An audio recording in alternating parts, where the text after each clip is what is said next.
अस्सलाम वालेकुम। Why silver prices are rising.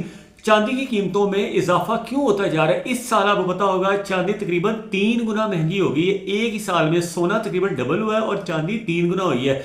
1980 में भी ऐसे हुआ था कि सोने की और चांदी की कीमतें बहुत ज़्यादा ऊपर चली गई थी और बाद में नीचे आई थी और नीचे भी 3-3 गुना आई थी।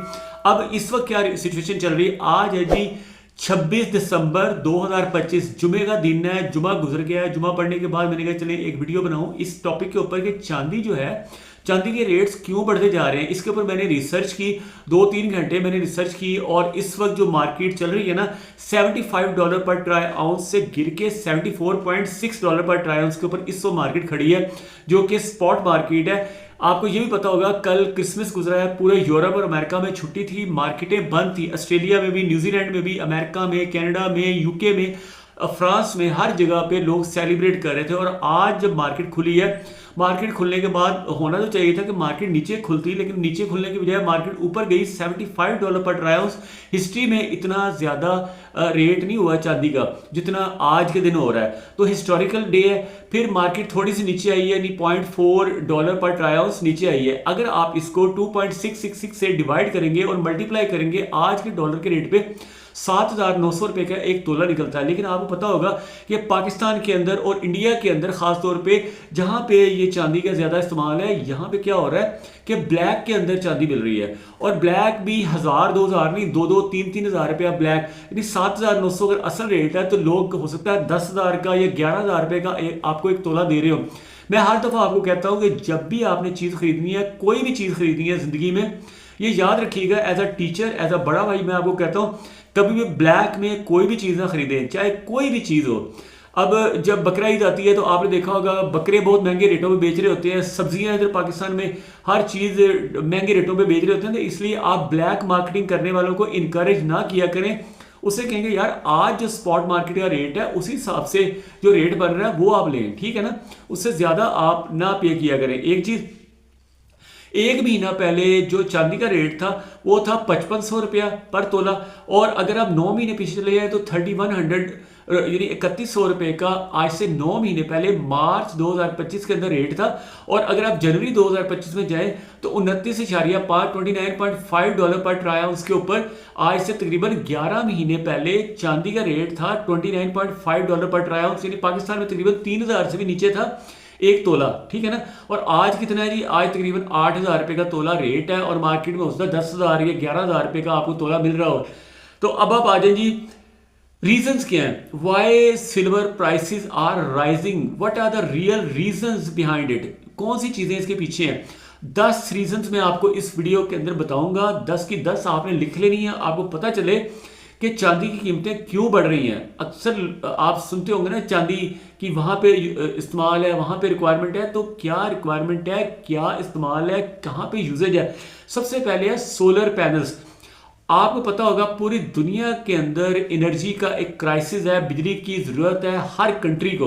तो बिजली के लिए जो है ना, सोलर पैनल्स एक सस्ता और ऐसा सोर्स है जिसकी वजह से यानी आपको कोई पेट्रोल नहीं जलाना पड़ता, आपको फॉसिल फ्यूल नहीं जलाना पड़ता, सिर्फ सोलर पैनल लगाएंगे आपको बिजली मिल जाएगी। तो सोलर पैनल बनाने के लिए चांदी का इस्तेमाल होता है, इवन प्लाटिनम का भी कुछ इस्तेमाल होता है, ठीक है ना। इसलिए प्लाटिनम भी, सोना भी, चांदी भी ये बढ़ते जा रहे हैं। दूसरी चीज़ है ईवी कार्स, इलेक्ट्रिक व्हीकल्स जो है ना, इस साल बहुत ज़्यादा लोगों में पॉपुलर हो रही हैं, ख़ास तौर पे हमारे इन एरियाज़ में, चाइना में, इंडिया में, पाकिस्तान में इस वक्त ईवी यानी इलेक्ट्रिक व्हीकल्स बहुत ज़्यादा पॉपुलर हो रही हैं।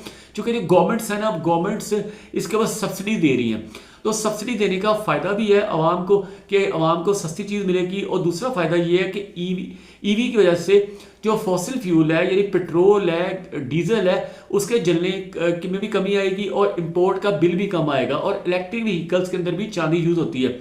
तीसरे नंबर पे इलेक्ट्रॉनिक्स, जितनी भी इलेक्ट्रॉनिक्स है, हाई टेक इलेक्ट्रॉनिक्स यानी मोबाइल फोन्स आप देख लें, टैबलेट्स देख लें, लैपटॉप्स देख लें, इसके अंदर भी चांदी इस्तेमाल होती है। अगली चीज़ है इन्वेस्टमेंट। पाकिस्तान में, इंडिया में, इवन चाइना के अंदर भी इन्वेस्टमेंट के लिए, और इवन अमेरिका, यूरोप में जाएं तो वहाँ पे भी, स्विट्जरलैंड जैसे कंट्रीज़ के अंदर भी चांदी जो है ना वो इन्वेस्टमेंट के लिए भी लोग यूज़ करते हैं। स्विट्जरलैंड के अंदर गोल्ड का अकाउंट भी खुल जाता है, चांदी का अकाउंट भी खुल जाता है। अगर आपने 1 तोला या 1 किलोग्राम चांदी लेनी है तो लेने के बाद आप बैंक में जमा करवा सकते हैं और आपके अकाउंट के अंदर आ जाएगा कि इतने किलो या इतने ग्राम चांदी आपके पास है। जब मर्जी आप उसको बेच दें, जो भी मार्केट का रेट होगा उस रेट के ऊपर आपकी वो बिक जाएगी, ठीक है ना। तो इस तरह मर्केंटाइल एक्सचेंजेस भी करती हैं, लेकिन जो फिक्स जो है ना यानी कि फिजिकल फॉर्म में जो चांदी है वो सिर्फ स्विट्जरलैंड में या दुबई में सोने में और चांदी में अकाउंट खुल जाता है। अगली चीज़ आ जाए jewellery. Again Pakistan, India, China के अंदर जो ज्वेलरी है उसके अंदर भी चांदी यूज़ होती है। इवन यूरोपियन कंट्रीज़ के अंदर भी चांदी में भी, प्लाटिनम में भी जो है ना लोग ज्वेलरी बनाते हैं। लेडीज़ के लिए खासतौर पे जो ज्वेलरी होती है उसके अंदर चांदी यूज़ होती है। अगली चीज़ है इंडस्ट्रियल यूज़। इंडस्ट्री के अंदर जैसे मैंने आपको बता दिया कई जगह पे इंडस्ट्रियल यूज़ होता है। ईवी इलेक्ट्रिक गाड़ियों के अंदर, फिर इलेक्ट्रॉनिक्स के अंदर, मोबाइल फ़ोन के अंदर, मेडिकल इक्विपमेंट के अंदर, कई जगह पे। अगली जो चीज़ है वो है लो सप्लाई। चांदी की जो माइनिंग हो रही है ना वो बहुत स्लो हो रही है। माइनिंग यानी कि चंद एक कंट्रीज़ हैं, अफ्रीकन कुछ कंट्रीज़ हैं जहाँ से चांदी निकलती है। जहाँ से भी निकलती है वहाँ से चांदी की मिकदार बहुत ही ज़्यादा कम निकल रही है।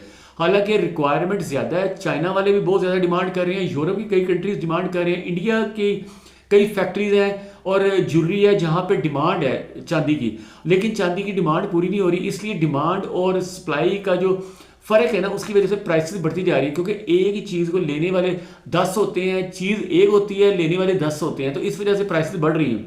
अगली चीज़ है चाइना और इंडिया के अंदर अगेन ज्वेलरी डिमांड, यानी 10 मैंने रीज़न आपको बता दिए हैं। 10 में से आप जो भी रीज़न आप समझते हैं कि ये रीज़न है तो वो आप नीचे कमेंट सेक्शन में बता सकते हैं। और एक और चीज़ मैं आपको कहूँगा कि आपके ख्याल में चांदी कितनी ऊपर जा सकती है, क्योंकि मुझे तो समझ नहीं आ रही कि चांदी कितनी ऊपर जा सकती है, क्या किस हद तक जा सकती है। आप नीचे कमेंट सेक्शन में बताना है। और कोई चीज़ अगर मैं मिस कर गया हूँ वो भी आप कमेंट सेक्शन में बताएं। वीडियो अच्छा लगे तो उसे भी बताएं, वीडियो बुरा लग गया तब भी बताएं। वीडियो अच्छा लगे तो उसे लाइक करें, शेयर करें, ताकि लोगों को भी ये रीजंस पता चल सकें कि आखिर चांदी एक साल में 3,000 रुपये तोले से बढ़ के 8,000 या 9,000 या 10,000 रुपये तोला कैसे जा सकती है। ठीक है, thank you for watching this video. अल्लाह हाफिज़।